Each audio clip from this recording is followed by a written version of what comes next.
આ વિડીયોમાં આપણે સૌપ્રથમ બેડલાઇન સર્વે મૂલ્યાંકન દીક્ષા તાલીમ વિશે જાણીશું. ત્યારબાદ નિપુણ ગુજરાત પોર્ટલ પર બેડલાઇન સર્વેક્ષણની માહિતી કેવી રીતે સંબંધિત છે તેના વિશે માહિતી મેળવીશું.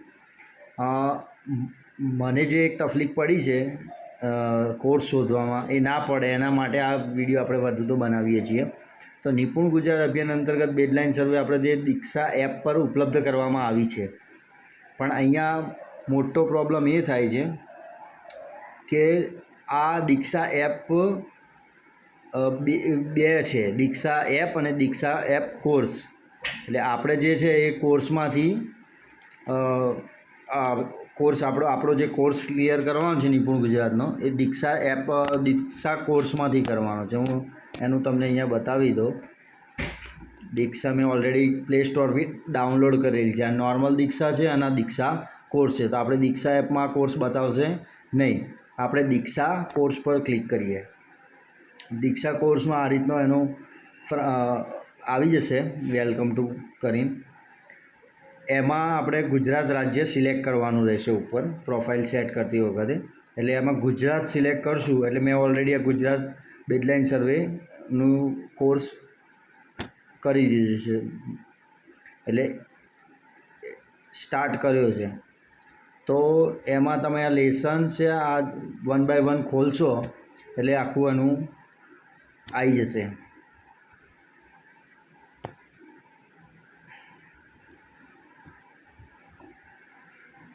આમાં જેટલા ક્લિયર કરતા જશો આપણે એ રીતે એના 10 સ્ટેપમાં મૂક્યું છે. ત્યારબાદ મૂલ્યાંકન થશે ને ત્યારબાદ સર્ટિફિકેટ મળશે. એટલે જે મેં કોર્સ શોધવામાં તકલીફ પડી એ ના પડે એના માટે વધુ તો આપણે વિડીયો બનાવ્યો છે. અને આ તાલીમ લગભગ ફરજિયાત છે, બધાએ લેવાની છે એવું. અને આનું એક આ પત્યા બાદ નીચે આ બતાવે છે કે આ બધું પતશે એટલે નીચે મોડ્યુલ 3માં સર્ટિફિકેટ આવશે. આ સર્ટિફિકેટ આપણા જે CRC હોય એને જમા કરાવવાનું રહેશે. હવે બેડલાઇન સર્વેક્ષણ 2026-27માં વાત કરીએ કે નિપુણ ગુજરાત સર્વેક્ષણ સમીક્ષા 2026-27 છે. તો ધોરણ 5ના સુધીના વિદ્યાર્થીઓનું મૂલ્યાંકન કરવાનું છે. અને આ મૂલ્યાંકન આધારે વિદ્યાર્થીઓનું સિદ્ધિ સ્તર સુધારવામાં આવશે. એમાં 3 જે છે ઉદયમાન, પ્રગતિશીલ અને નિપુણ એનું આપણે ટ્રેકરની મદદથી અલગ કરી અને એ રીતે એના બાયફર્ગેટ કરી અને એનું પોર્ટલ પર આપણે અપલોડ કરવાનું છે. તો હવે એ આપણે સ્વિફ્ટ ચેટમાં અને શોધીએ તો અમુક વાર સર્ચ થતું નથી.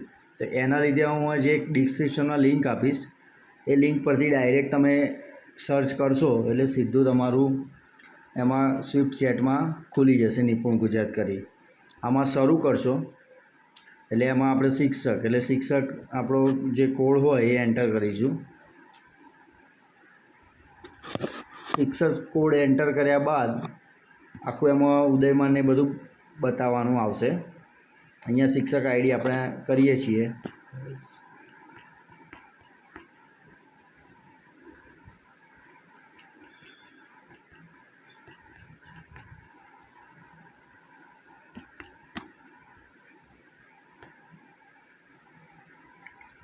આ અમારી શાળા છે, એમાં 44 વિદ્યાર્થીઓ છે.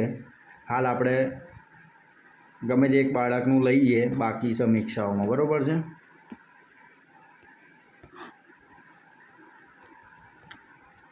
ડાયરેક્ટ વિદ્યાર્થીઓ પરથી શોધી શકીએ છીએ. અને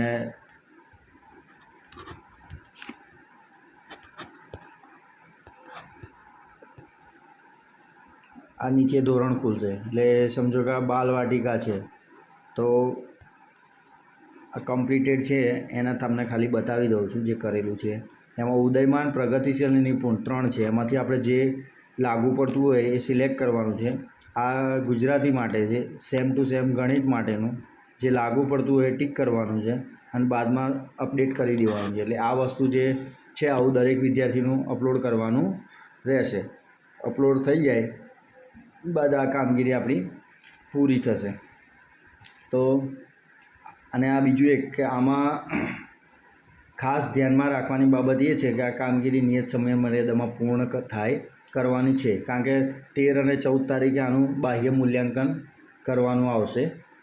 એટલે આ કામગીરી વહેલી તકે પૂરી થાય એવું આપણે ટ્રાયલ છે. કારણ કે આ વિડીયો બનાવવાનો મુખ્ય હેતુ એ હતો કે આ જે એપમાં કોડ શોધવામાં તકલીફ પડતી હતી એના લઈને મેં ફરીથી આખું શોધી અને પછી તકલીફ પડી બીજા ના પડે એના માટે આ વિડીયો બનાવ્યો છે આપણે. અને આની ડિસ્ક્રિપ્શનમાં આપણે બંનેની લિંક મૂકી દઈએ છીએ, એટલે લિંક પરથી ડાયરેક્ટ ડાઉનલોડ તમે કરી શકશો.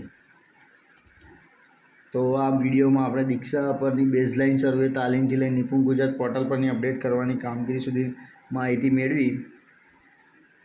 બંને જરૂરી લાઇક્સ અને વિડીયોની ડિસ્ક્રિપ્શન આપવામાં આવી છે લિંક્સને. તો માહિતી ઉપયોગી લાગી હોય તો આ વિડીયો લાઇક કરો, શિક્ષક મિત્રોને શેર કરો અને આવી જ ઉપયોગી શૈક્ષણિક માહિતી માટે ટેક વિઝન ગુજરાતીને સબસ્ક્રાઈબ કરો.